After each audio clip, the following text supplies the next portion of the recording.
चरकसंहिता सूत्रस्थानं 27. अन्नपानविधि अध्यायः।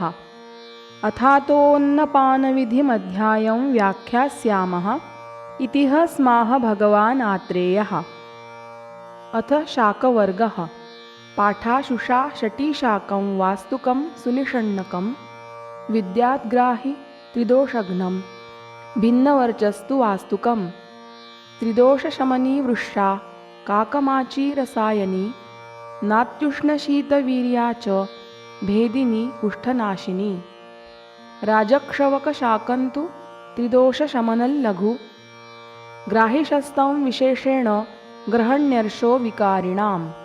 कालशाकन्तु कटुकं दीपनं गरशोपजित् लघूष्णं वातलं रूक्षं कालायं शाकमुच्यते। दीपनी चोष्णवीर्या च ग्राहिणी कफमारुते प्रशस्यतेऽम्लचाङ्गेरी ग्रहण्यर्षो हिता च सा।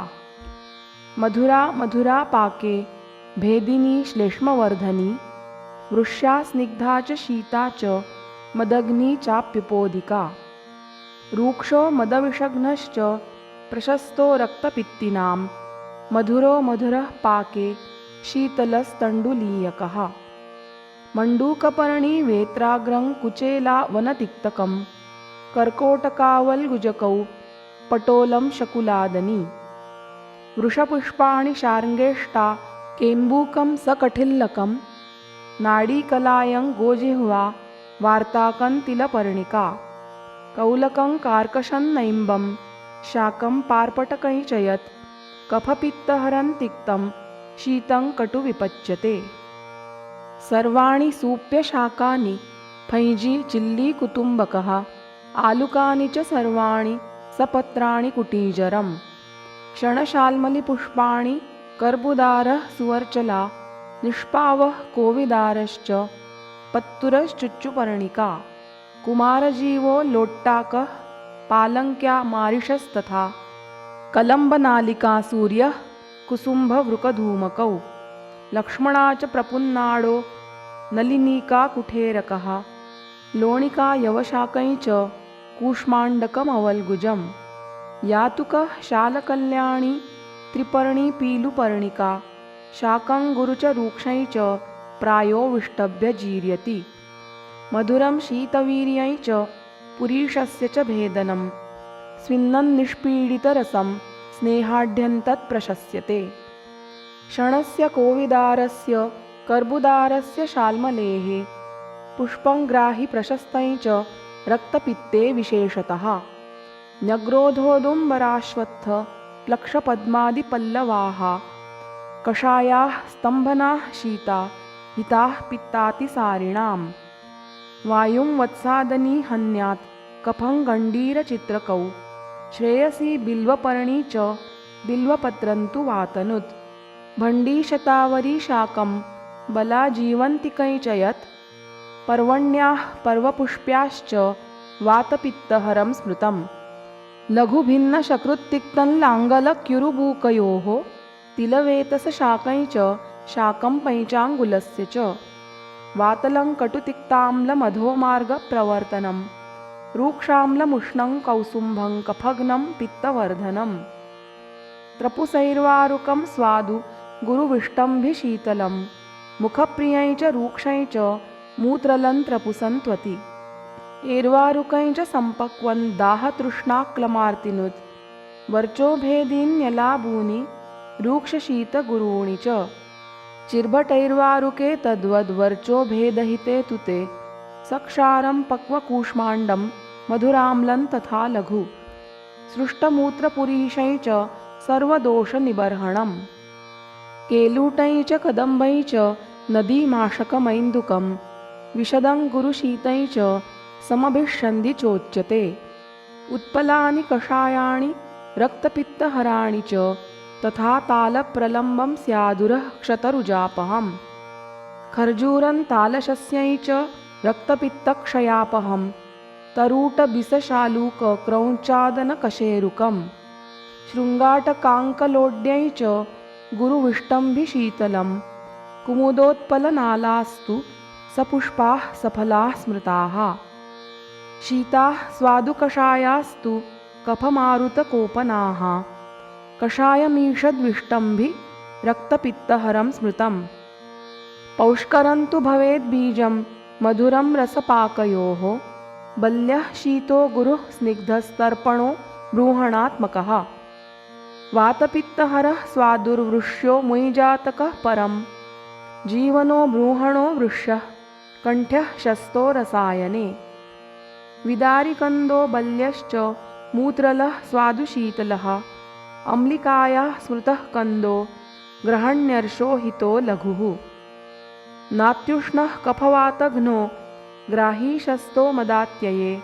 त्रिदोषं बद्धविण्मूत्रं सार्षपं शाकमुच्यते। तद्वत् स्याद्रक्तनालस्य रूक्षमम्लं विशेषतः। तद्वत्पिण्डालुकं विद्यात् कन्दत्वाच्च मुखप्रियम्। सर्पच्छत्रकवर्जास्तु बह्व्योऽन्याश्छत्रजातयः। शीताः पीनसकर्त्र्यश्च मधुरा गुर्व्य एव च। चतुर्थः शाकवर्गोऽयं पत्रकन्दफलाश्रयः इति शाकवर्गश्चतुर्थः। अथ फलवर्गः। तृष्णादाहज्वरश्वासरक्तपित्तक्षतक्षयान् वातपित्तमुदावर्तं स्वरभेदं मदात्ययम्। तिक्तास्यतामास्यशोषं कासञ्चाशु व्यपोहति। मृद्विका ब्रूहणी वृष्या मधुरा स्निग्धशीतला। मधुरं ब्रूहणं वृष्यं खर्जूरं गुरुशीतलं। क्षयेऽभिघाते दाहे च वातपित्ते च तद्धितम्। तर्पणं ब्रूहणं फल्गु गुरुविष्टम्भिशीतलं। परूषकं मधुकै च वातपित्ते च शस्यते। मधुरं ब्रूहणं बल्यमाम्रातं तर्पणं गुरु। सस्नेहं श्लेष्मलं शीतं वृष्यं विष्टभ्य जीर्यति। तालशस्यानि सिद्धानि नारिकेलफलानि च। ब्रूहणस्निग्धशीतानि बल्यानि मधुराणि च। मधुराम्लकषायै च विष्टम्भिगुरुशीतलं। पित्तश्लेष्मकरं भव्यं ग्राहि वक्रविशोधनम्।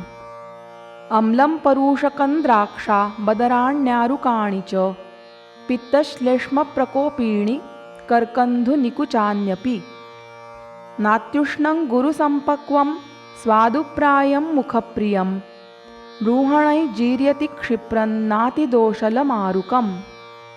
द्विविधं शीतमुष्णै च मधुरै चाम्लमेव च। गुरुपारावतै ज्ञेयमरुच्यत्यग्निनाशनम्।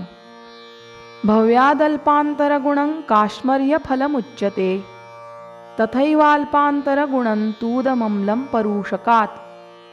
कषायमधुरं टङ्कं वातलं गुरुशीतलं। कपित्थमामं कण्ठघ्नं विषघ्नं ग्राहि वातलम्। मधुराम्लकषायत्वात् सौगन्ध्याच्च रुचिप्रदम्। परिपक्वं च दोषघ्नं विषघ्नं ग्राहि गुरुवपि। बिल्वन्तु दुर्जरं पक्वं दोषलं पूतिमारुतं। स्निग्धोष्णतीक्ष्णं तद्बालं दीपनं कफवातजित्। रक्तपित्तकरं बालमापूर्णं पित्तवर्धनं। पक्वमाम्रै जयेद्वायुं मांसशुक्रबलप्रदम्। कषायमधुरप्रायं गुरुविष्टम्भिशीतलं। जाम्बवं कफपित्तघ्नं ग्राहि वातकरं परम्। बदरं मधुरं स्निग्धं भेदनं वातपित्तजित्। तच्छुष्कं कफवातघ्नं पित्ते न च विरुध्यते। कषायमधुरं शीतं ग्राहि सिम्बितिकाफलं। गाङ्गेरुकी करीरै च बिम्बितोदनधन्वनम्। मधुरं सकषायै च शीतं पित्तकफापहम्। सम्पक्वं पनसम्मोचं राजादनफलानि च। स्वादूनि सकषायाणि स्निग्धशीतगुरूणि च। कषायविशदत्वाच्च सौगन्ध्याच्च रुचिप्रदम्। अवदंशक्षमं हृद्यं वातलं लवलीफलं। नीपं शताह्वकं पीलु तृणशून्यं विकङ्कतम्। प्राचीनामलकै चैव दोषघ्नं गरहारि च। ऐङ्गुदं तिक्तमधुरं स्निग्धोष्णं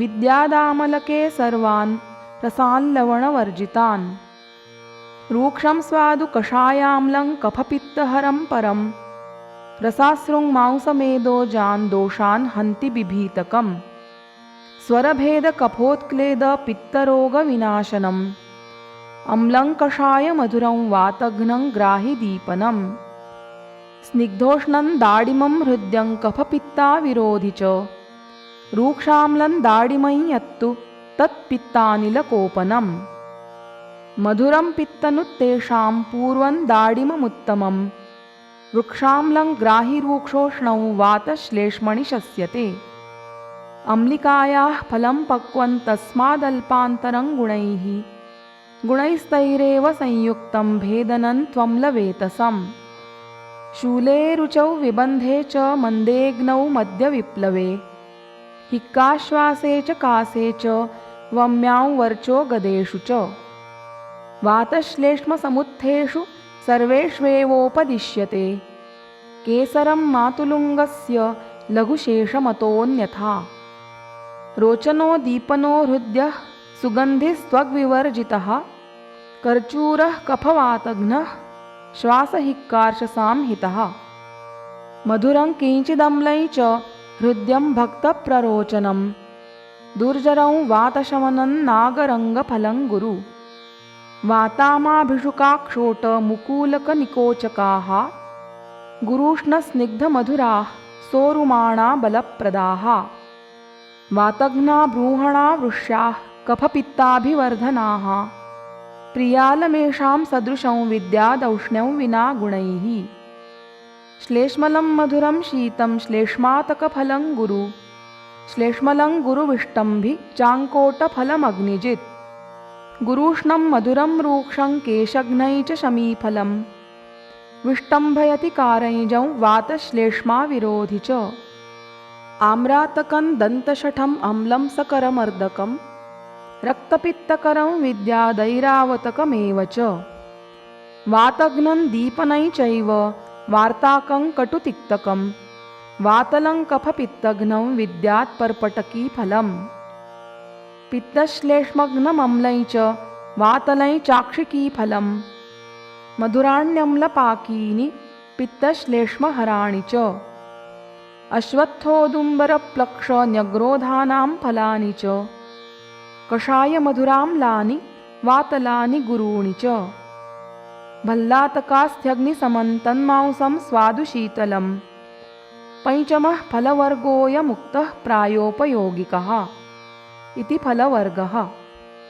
अथ हरितवर्गः रोचनं दीपनं वृष्यमार्द्रकं विश्वभेषजं वातश्लेष्मविबन्धेषु रसस्तस्योपदिश्यते रोचनो दीपनस्तीक्ष्णः सुगन्धिर्मुखशोधनः जम्बीरः कफवातघ्नः कृमिघ्नो भक्तपाचनः बालं दोषहरं वृद्धं त्रिदोषं मारुतापहं स्निग्धसिद्धं विशुष्कन्तु मूलकं कफवातजित् हिक्काकासविषश्वास पार्श्वशूलविनाशनः पित्तकृत् कफवातघ्नः सुरसः पूतिगन्धः यवानी चार्जकश्चैव शिग्रुशालेयमृष्टकं हृद्यान्यास्वादनीयानि पित्तमुत्क्लेशयन्ति च गण्डीरो जलपिप्पल्यस्तुम्बुरुः शृङ्गवेरिका तीक्ष्णोष्णकटुरूक्षाणि कफवातहराणि च